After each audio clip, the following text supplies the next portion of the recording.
Yo, bartender. Bar's closed. Hey, yo, bartender, what's good, man? Let me get a drink, man. Let me get a shot. Hey, man, I know you just pulled up to the bar, but we closed. Come on, man.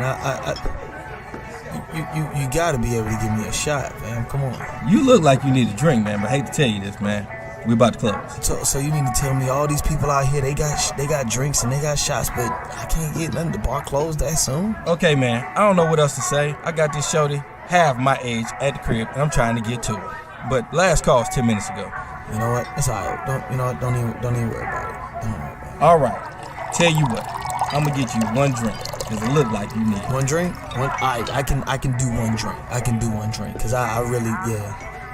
Hey, man, anything, man. Look like you got a lot on your mind and you need a friend right now. Pour it on me.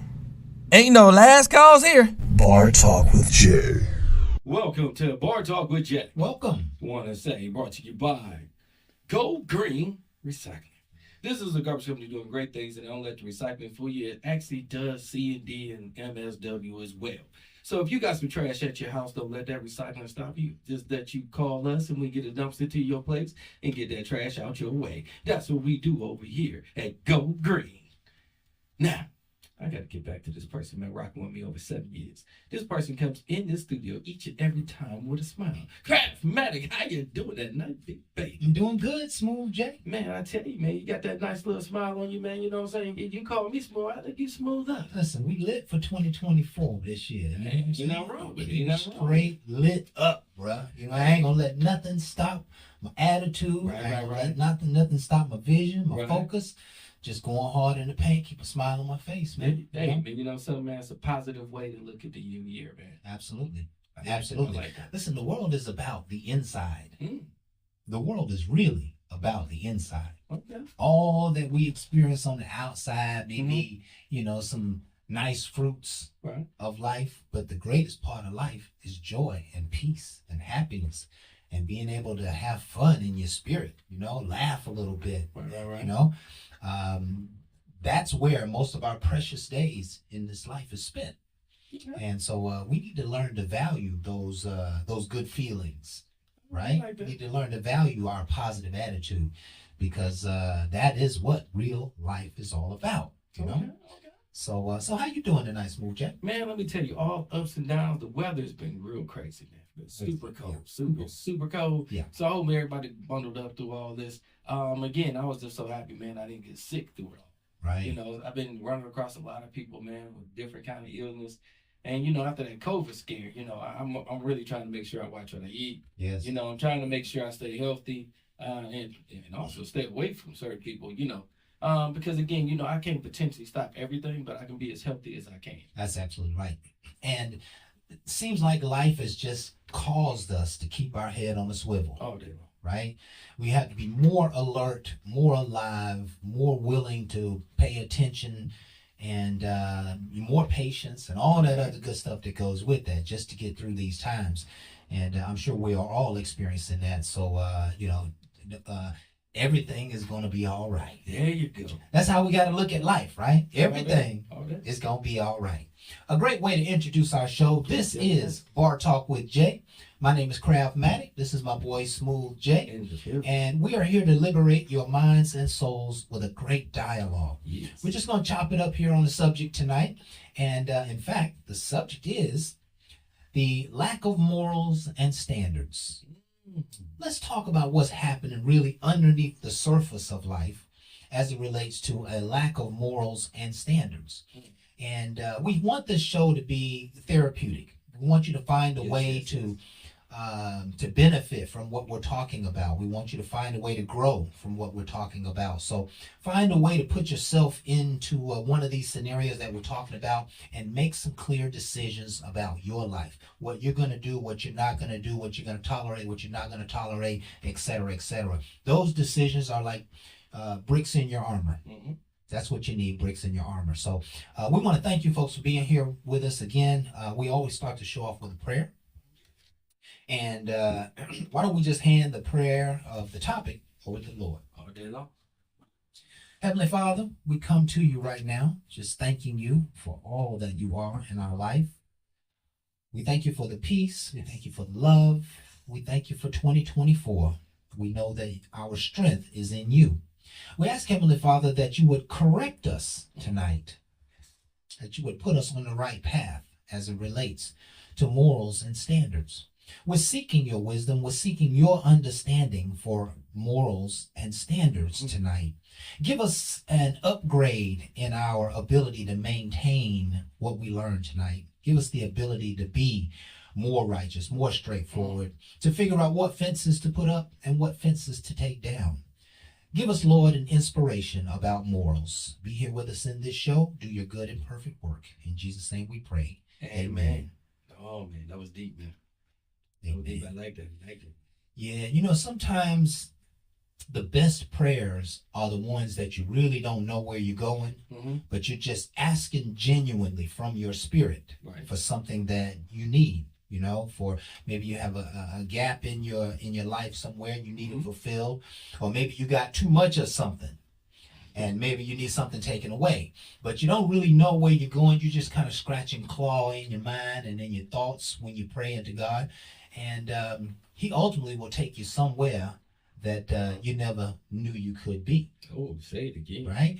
Because I found myself even during that prayer asking for something that I didn't think I was going to ask for. You know, I'm asking the Lord to help me with morals and values. And in the midst of the prayer, I started checking myself like, do I have a moral and value or standard problem, Stacey? I don't think so. I think I'm pretty good on this subject. Okay. But yet, the very next thing I said is, Lord, help me understand the lack of morals. I like that. You see what I mean? Oh, I like that. So, you know, prayer is one of those ways to get to the bottom of these invisible things. And I want to talk a lot about that. Maybe now is not the time, but, you know, what we're really talking about is an invisible line in the sand. Okay. We're talking about, you can never see a moral, but you'll experience it by your judgment and your understanding of a situation, by your ability to discern, by your ability of analysis. So you're dealing in spiritual things. I like that. And we have to learn how to deal in spiritual things so that we can be strengthened in spiritual things. And, you know, a very interesting conversation to have when you talk about a lack of morals and standards. I'm not sure where this is going to go, but, you know, where would you like to kick it off, Jay? Lack of morals and standards. What comes to mind? You know something? Early on in dating, I probably didn't look at the lack of morals. I witnessed it and I was hearing it. Because again, through conversation and talking to somebody and getting to know them, I didn't always see it. But normally through an argument or a disagreement, I start seeing them a little bit out of character. Into a way where I'm like, wait a minute, they ain't even acting nothing like I would thought they under any kind of pressure. And that made me start seeing the lack of morals, the lack of integrity. I'm starting to see them in a way that I didn't even want to really picture them. But it made me have more awareness of how they handling things because I'm learning them. So I can't always say I had a high moral showmanship. Okay. I really would like to say I didn't think twice about that. I just thought I'd be doing the right things and people would just see it. That's all of us, Jay. So I didn't think twice about it till I start seeing some things opposite of what I knew. Yeah. So I started learning through relationships. And again, that right there made me start setting the standard of, okay, well, I'm not going to tolerate this. You know, the way you talking to me, I'm not accepting. Yes. You know, but at the time I did kind of accept it because I was more shocked that they would come at me so aggressively and talk so harsh and down, you know, at a situation that I really thought could have been handled with more poise. Okay. But they felt like, no, you need to know how I feel. And what they would say, I'm going to read you. All right? And they got their neck turning and they're going off. Now, my whole thing is I want to hear you. And I want to pick up on maybe something I might have done wrong. Okay? So I want to see and hear some correction of a behavior that I might need to stop. And I just heard you really just tear me down in a way that you couldn't expect me to get anything from that positive at all. Because you never even took time to let me soak anything in. You just wanted to keep going on and on. And a lot of it wasn't what happened then. It was just past hurt. But I'm just getting it all thrown at So what's bothering me? It sounds like we're dealing with a standard issue here, like someone is coming at you wrong. Oh yeah, can't Someone totally. they're coming at you to the left. Totally. And so here again, this is an opportunity to assess what is your standard. Basically, what is your standard of tolerance when somebody's coming at you to the left? Somebody might be yelling at you, or maybe they're talking down to you, maybe they're using some inappropriate language. Mhm. And, how do you deal with that? How do you maintain when they don't hold the standard of professionalism, when they don't hold the standard of respect? How do you get it back? And I think that's the question to be asked here. I can tell you early on, I wasn't good at it. I met your aggression with aggression. Yeah. You kept coming at me, and then I went for your jugular. Okay. I went back with a foul intent to make sure I hurt your feelings. Because I really felt like what you just did was unnecessary, and I didn't think I deserved it. But what came out my mouth after that, I did not think twice about the words and the language that I used, because I felt like you didn't give me the respect that I felt I deserved. And- so I gave you some disrespectful words right back. Yeah. And Yeah. it's not a healthy way to handle a situation, but this was early on when I didn't have a standard of walking away or letting the person know, we'll have to readdress this, because I'm not liking the tone. And see, I learned that kind of control, but at that time I didn't. Right. And my whole thing is, I'm not going to let you walk away and not get a piece of my mind, just like you wanted me to get a piece of yours. Right. Now that is what you call arguing and fussing, and probably not achieving a whole lot. Yeah. And that's where I started setting the standard, Well, see- because I didn't like how that was going. And Yeah. it was a very foul I'm situation. gonna tell you what happened to me, Jay. I don't know if both my parents are like super cool. They're like super cool, chill. It takes a lot to get either one of them upset about anything, at least on the outside, right? And so I always saw them sucking it up. If somebody was talking to them wrong, or being a little disrespectful, I just watched them. And what they would do is they would just watch them. They would just watch them riddle their hurls and all their disrespectful things. And sooner or later, what happens is, if you be quiet, you'll get the upper hand, because they'll realize they said something they shouldn't have said. Or they'll realize that they won and they don't know what to do with that. They want you to argue with them or bicker with them, right? And so I watched my parents on many occasions just kind of stand down. They just stand down and just let it unfold. And so for me, early in my life, I would let people chew me out like it wasn't nothing. And so, I spent a lot of time in ROTC, and there was a lot of yelling, and they might curse you out and all kind of stuff, and it was, military atmosphere.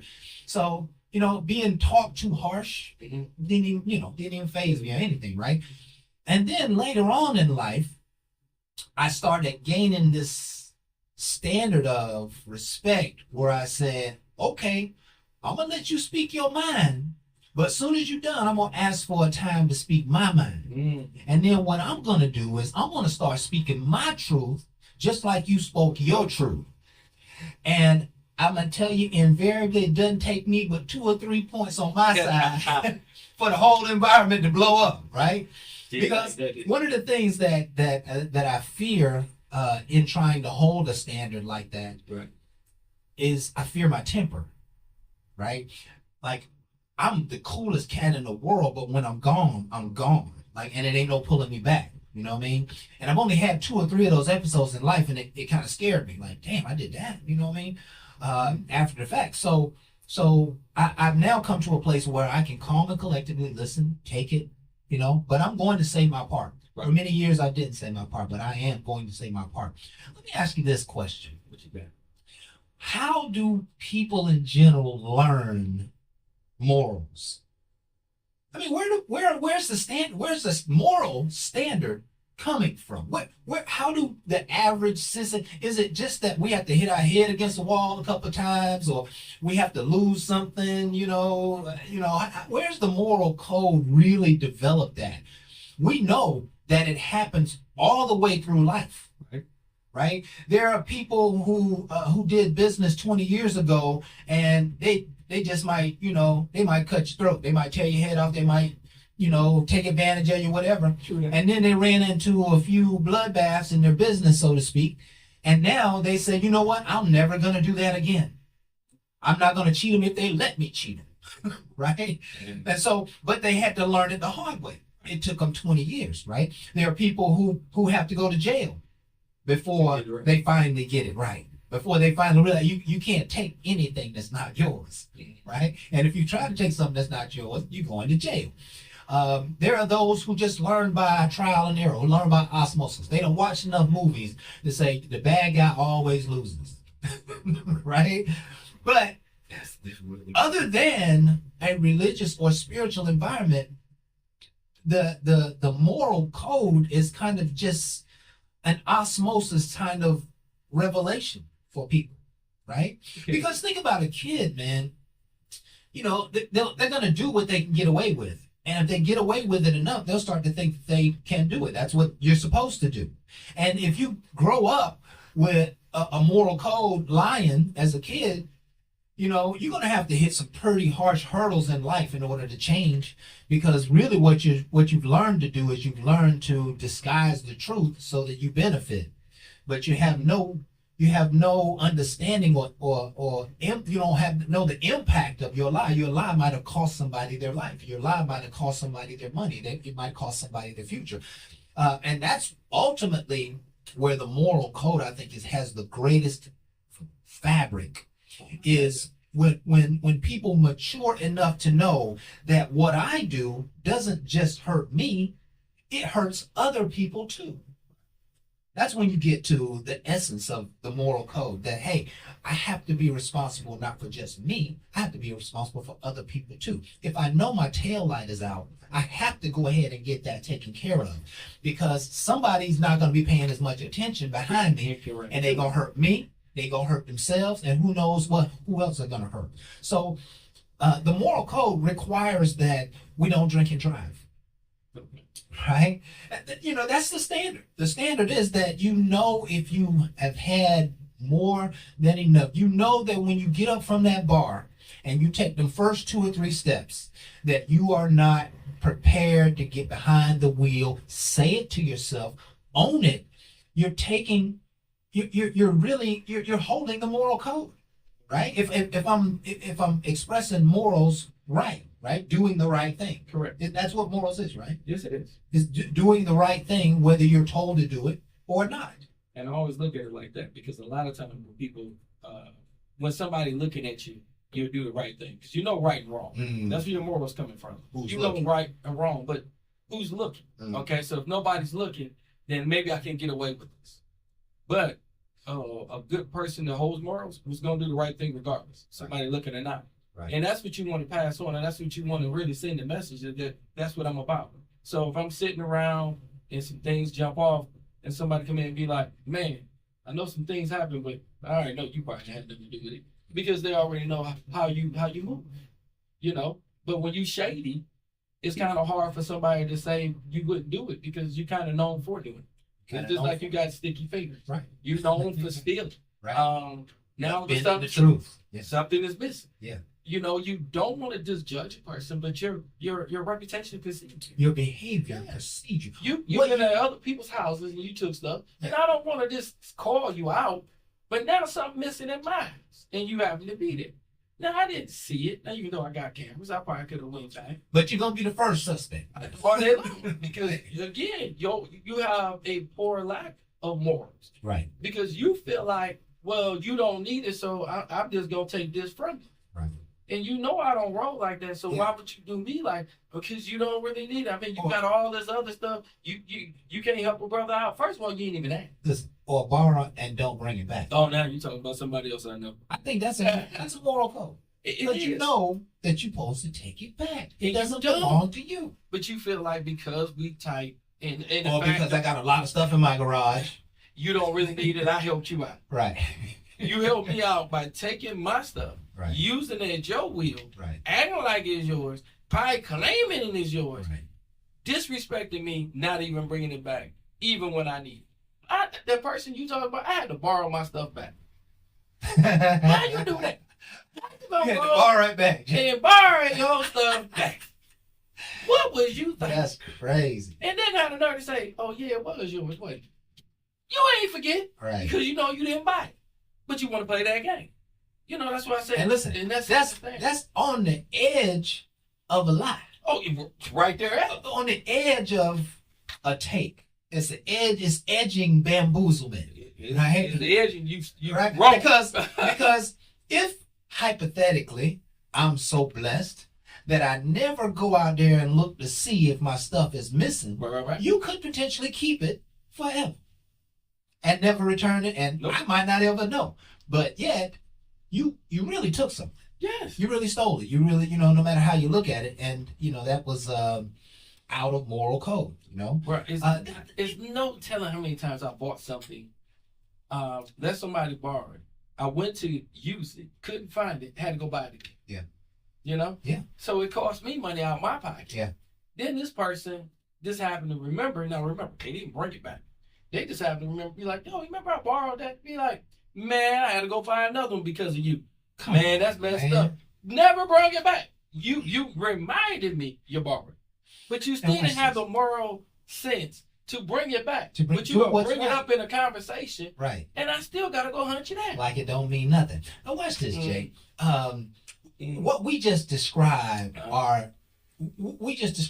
numerous people who we know they have flaws in their morality. Correct.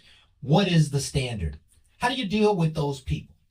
You stay away from them. You got to put your guard up. Correct. You say no. Correct. You don't hang out with them. You distance yourself from those people. Listen, the reality is, excuse me. The reality is, and I'm not even sure it's a sad reality, is you have to separate yourself from anything that's going to bring you harm. I would agree. You have to separate yourself from somebody who might take you, or lie to you, or steal from you, or waste your time. You know what I'm saying? Like that is the standard for life and living. Is that you have to protect yourself from those that just might hurt you. And, morals go deep. They do. They go deep. I mean, we can talk about unlimited numbers of things that impact morality. And, it goes to cheating and lying to your boss and stealing money and lying why you didn't show up on time. And, it goes across almost every facet. You know what I mean? And I think it's important to teach. Oh yeah. And I don't think you should judge people right away. If you get an experience from them that you see a lack of integrity, a lack of morality, I think if you attack it and you get straight with them and you hit them right between the eyes of what you just experienced with them, you may not have that problem ever again, right? I remember seeing on a movie the other day, this kid lied to their foster parent. And at the end, the foster parent just kind of sucked it up and was like, oh, well, kind of help you. And when the kid got ready to walk away, foster parent said, hey, don't ever lie to me again. There you go. Check right? Check it. He checked it. And that could happen, that could happen at work. That could happen, your beautician or somebody you got an appointment with, they down the street playing when they're supposed to be at the appointment with you.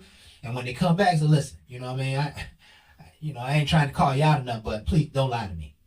Tell me the truth, because I could have used that 15, 20 minutes for something else. You know what I mean? I could have did this, that, and the other. But the point is we do have to separate ourselves from those things that will hurt us. When I think about morals, I just think about a team of great people.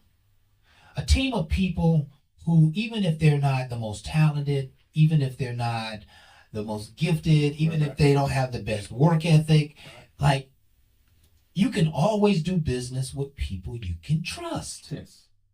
Even if they don't have the qualities and characteristics. If you listen, I've been in the car business for a number of years, and I can tell you that when you got a manager who will work a deal and do the right thing by the customer, by the bank, by the dealership, that manager, you will follow him wherever he goes. Yes, because they show you great morals. Because you're getting a straight shooter. Yeah. And there's nothing more valuable nothing more beautiful than a straight shooter on your team, right? Mhm. Somebody who you know is going to look out, and they're going to be the same person over and over and over.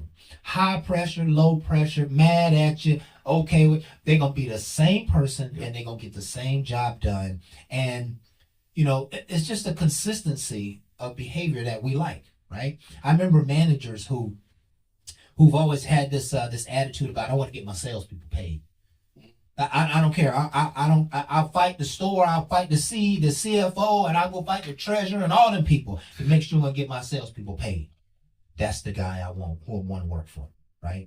That's the guy I know that when that deal starts slipping through the cracks and some nonsense happen, he's gonna go and fight for me, right? I want him on my team because he's gonna do the right thing Without you have to go to him. without even me having to go to Because him. I know. And I like to say that's the same thing like in a relationship. You will want your partner to have these kind of standards. Yes. That's just a standard. And a lot of times when I was younger, I didn't even look for that. And that's probably why I had some toxic relationships. Yeah. Because I had to learn that though. I was able to learn a lot of bad behaviors from dating somebody. And then when I took time to detox from that relationship, I started seeing some of the things that they did. I was allowing. Okay, I didn't do, but I allowed that person to talk to me. Yeah, That way. yeah. I allowed, so I had to detox and watch my own behavior because there's some things that went on that I wasn't proud of either. It was easy for me just to blame. Yeah. Okay, Yeah. but at that point, I started setting my standards higher, and I started looking at people and started holding them more accountable because I didn't do it before. Yeah. And I can't say I didn't have no morals. People taught me some things that I didn't think was morally right, and I didn't want to follow. Well, you know what, Jay? One of the things I love about you, especially as you being a radio show host, is that you always come clean. Like, you don't hide behind fairy tales and fantasies and old things that happen.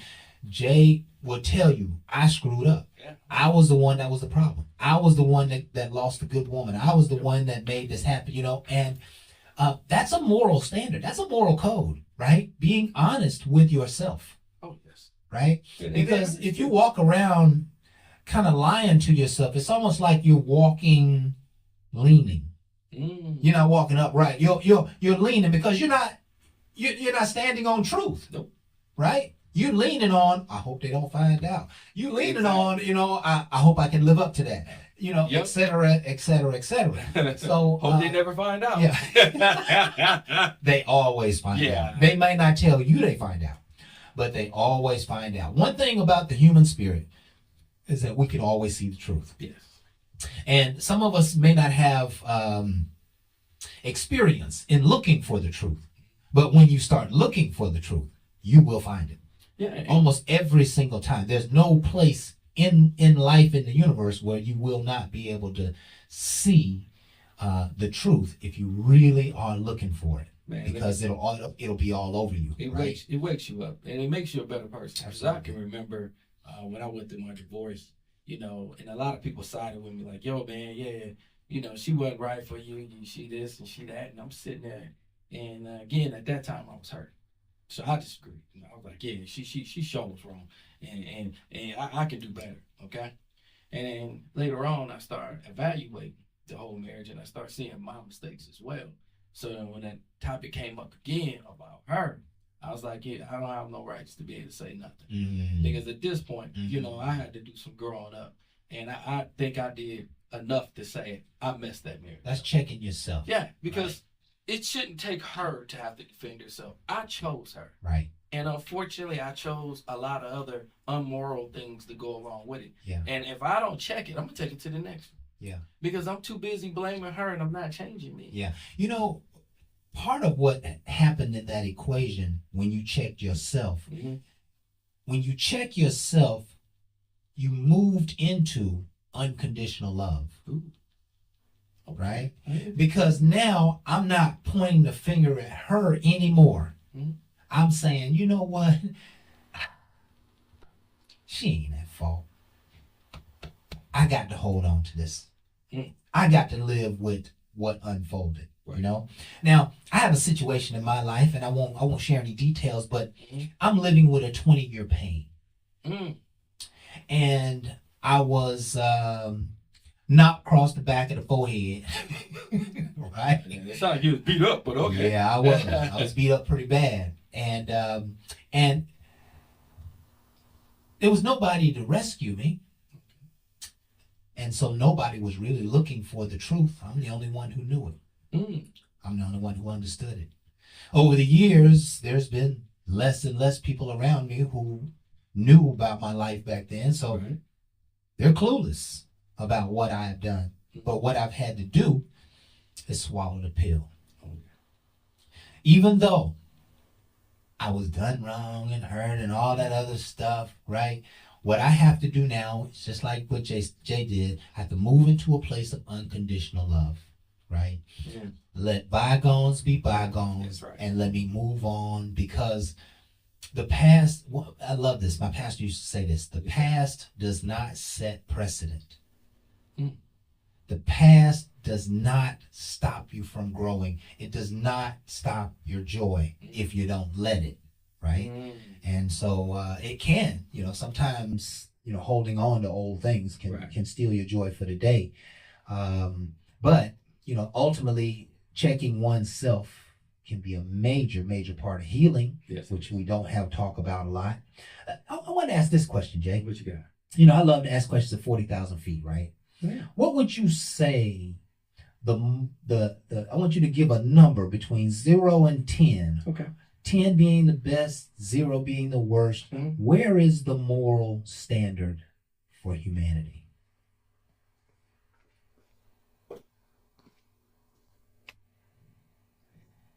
I'm going to go with, and again, this is my personal. Yes.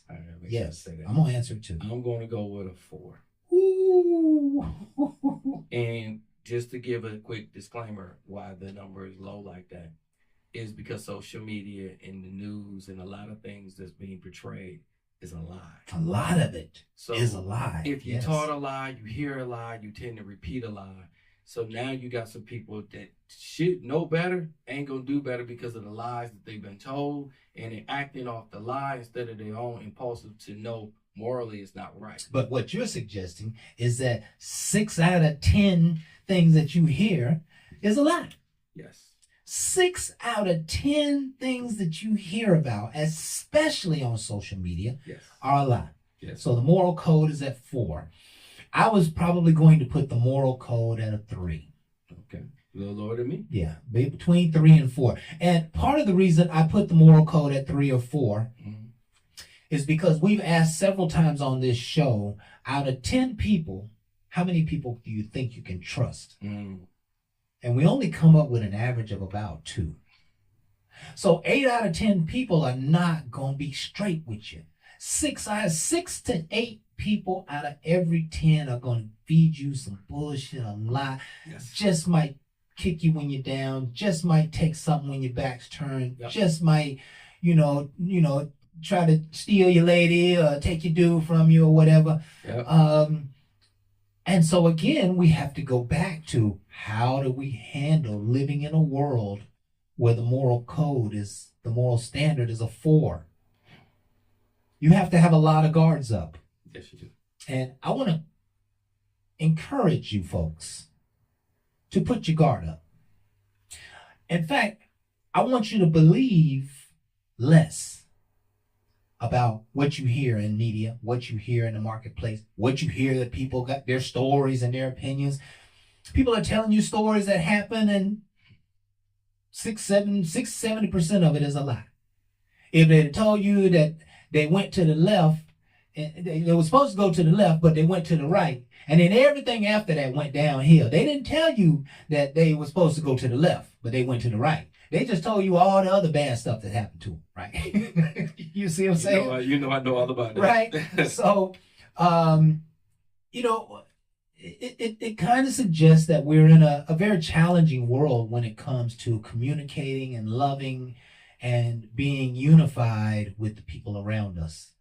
It suggests that we have to put a little bit of a wall up. Yeah.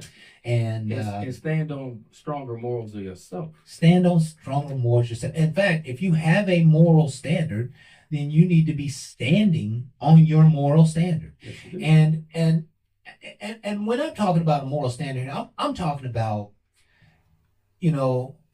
this is what you're gonna do until the wheels fall off, Mhm. right? That you know what? I'm not gonna put a kid in harm's way for them to lose their life for my life. Say it again. And you know, God forbid this, but if I had to go to prison or if I had to die to keep from breaking that moral code, I'm probably one of those guys who would do it. Man. You know? You're a good man. You know, I was watching Jay show the other night. This is good. Mm-hmm. And it was a college party. Mostly white kids, few black kids. Little altercation happened. A couple of black girls ended up somewhere near the altercation. Mm-hmm. When the police came, the two black girls got thrown down on the ground. Mm. And the two young black guys are looking like they got their knee in her back. You know what I'm saying? They mashing around, got all on the ground. Like, what was his moral code at that moment? One of them stayed on the sideline, but the other went and drop kicked the police off the girl. Right? Now, I'm not saying one is right and one is wrong, but you can see the variance in the moral code right there. There was one of them that said, come hell or high water, I'm not going to let a young lady get a knee put in her back by a 200-pound man. A 250-pound man. I'm not going to stand on the sideline and let that happen. I'm going to get involved. I'm going to go make something happen. And yeah, I might go to jail. Yeah, I might get my jaw broke. Yeah, I might get hurt. But I'm going in and I'm going to make something happen. Right? And the other guy was thinking to himself, I probably can't do any good right now. Because if I try to help, I'm only going to hurt. And they could still whoop my ass and still put their knee in her back. So let me play my position and keep an eye on the situation, record it, you know what I'm saying? Keep talking to the girls. Two different moral codes. And you have to decide what's for you, all right? And, you know, every part of life is just gonna require, gonna require some portion of your inner spirit to come to the surface and say, I will stand for this or I won't stand for this. And when it happens, you got to stand in the gap. And you got to be strong with it. And I'll tell you, all day long, just listening to what you're saying, a lot of people be like, yeah, I wouldn't just put my life on the line for a person I didn't know. But for that young lady, I hate that a police officer would even try to hurt her or harm her in that kind of fashion or way. Of course, he going to say he's just trying to subdue her. She was fighting. They already got their story together. But what I will tell you is what will make you motivate like that if that was my daughter. If that was your daughter. If that was my daughter, or your I know mom, for a fact that yeah. I'm going to have to put myself on the line. Yeah. I'm not looking for jail at that time. I'm looking to undo a wrong. That's right. And listen, and here's what I just heard. Here's the intelligence in that. The standard becomes the loyalty of the person in trouble. Correct. Because that's my daughter. That's my baby. That's my mama. That's somebody who got my back, done had my back for 40 years. You're not going to touch them. Nope. You know what I'm saying? This is somebody who was, in my corner when I was broke down, low down. You're not going to touch this person because I love them. You see, the love and the loyalty causes you to have a different moral standard. Oh, yes. It heightens it immediately with love. Yeah. If that's my significant other, and you're not going to manhandle her like that. You could say some harsh words to her and let her know, hey, she's out of pocket. Yeah. You put your hands on her. You got to say, you got totally disrespect. And I might have to sometimes meet aggression with aggression. Am I saying and advocating violence? No, I'm not. Yeah. And I'm not trying to. But you cannot just be putting your hands on everybody because you got a badge and a gun. Yeah. My whole thing is, again, the same respect I give, I expect to give it back. So let's just change the scenario here. We got a couple minutes. Where we at? About 5 minutes? Okay, yeah, that's exactly what I'm getting. 5 minutes. So, oftentimes, I'm going to say often, I say many of people in life have been put in a position where they had to make the decision to save a life or take a life. Okay. And, if a burglar came into your house in the middle of the night and you found yourself being able to get the advantage and control the burglar, would you just hold the burglar there until the police came?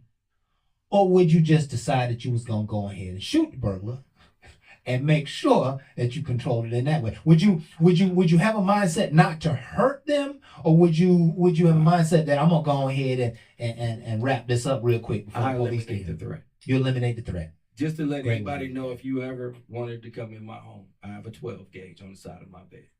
I do not want to use it. But if you feel like you can come in there and harm my family, at that point, I'm going to disconnect. And when I disconnect, I can't look at you There it is. as a regular person no more. Yeah. You are a threat, and I have to eliminate it. I'm not going to just start to hit you in the leg or anything.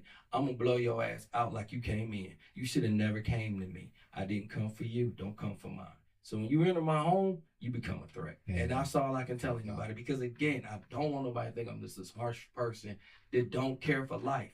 I care enough to lock my door to keep your butt out. So you decide to go through that door and put yourself in harm's way, but you expect me to care. I care less. That's You good. did too That's much good. to That's make good. me be in And- a position that I have to defend my family. Yeah, and you know, there's all kind of scenarios. He may have a kid, you may have a young man who maybe you know what I'm saying, you know, from down from the block, whatever. You don't want to kill him, I don't. but he's in your house now, He's in my house, and so you know you gotta and I probably ain't got a lot of think life. about that. You know what I mean? Just don't do this. Yeah. And that's what I keep your moral conduct in thought when you out here trying to do crazy stuff, because I have a moral conduct too, and mine is not to hurt. It is to preserve life, because that's what I love. That's what I do. But once you become a threat, I've been taught to eliminate the threat, and that's not necessarily something I'm proud of. Yeah. But it's something I have to protect mine. And again, I'm that person that's not trying to push violence. Okay. Yeah. That's if you come in my home. If you stole my truck, and I like my truck, it's out there. You stole my truck, and I got outside and you driving off. I probably is not going to be shooting into my truck, trying to harm you or kill you, even though you took a possession. That possession can be replaced. Right. At that point, I'm not going to keep on going after to just do it because you did me wrong. But again, when I have to stand firm and get on my moralness because you entered my home. You steal my truck, I'm not happy about it. Don't get me wrong. And I don't want you to steal anything of mine. But that's outside my home. Yeah. My family's inside. Okay? So at that point, the threat elimination is getting down. Yeah. You're taking material things from me. Listen, the bottom line here, as we close out this show, is morals matter. It does. Do the right thing, whether you're being watched or not. Know that there is a karmic law to morals. If you are immoral, you probably are going to be treated immorally. If you're unrighteous, you're probably going to be treated unrighteous. Whatever you put out is what you're going to get back. And the moral code goes way beyond money. It goes way beyond any other thing that we know. When people know that you're trustworthy, when people know that you'll do the right thing, they'll go further for you than if they think you will harm them or you will lie to them. So there's a lot of gravy in doing the right thing in your behavior and in your attitude and in how you treat others, etc. And the last but not least, maintain your standard. Yes. Set the bar and maintain it. You don't even have to set it high, but wherever you set it, do not let anyone cross that standard for any reason at all. Because when you deteriorate your standard, you deteriorate yourself and your sense of self. I agree. So don't diminish yourself trying to satisfy other people and trying to satisfy the world. Your morals and standards matter. Huge. And I think that's one of the things that wreck relationships. Because if you don't see it, you tend not to want to be in it. But when you have a person that has morals and they have great standards, you tend to stand firm with them. Yeah. And people who have morals and standards, they have very little tolerance for BS. Ooh, they have a reason though. Yes. Because they standing on They're goodness. standing on, that's right. They're standing on what works and what has worked for them. And there's nothing wrong with that. No, Right? that's great standards. That's great standards, man. Great standards. This has been Bar Talk with Jay. My name is Craftmatic. This is my boy Smooth Jay. And we want to thank you folks for being here with us tonight. Just an opportunity to be leaders in our own community And of course, we hope you enjoyed the show. We're here every Thursday from 7 to 8, Facebook Live. And please like, share, subscribe, tell all your friends and families. And don't forget to come back and see us and get enriched by some of this good wisdom that we talk about. Never, ever forget that we do this, folks, because we love you. Yes. We appreciate you. Right. And with that, we are out. Ain't no last calls here. Bar Talk with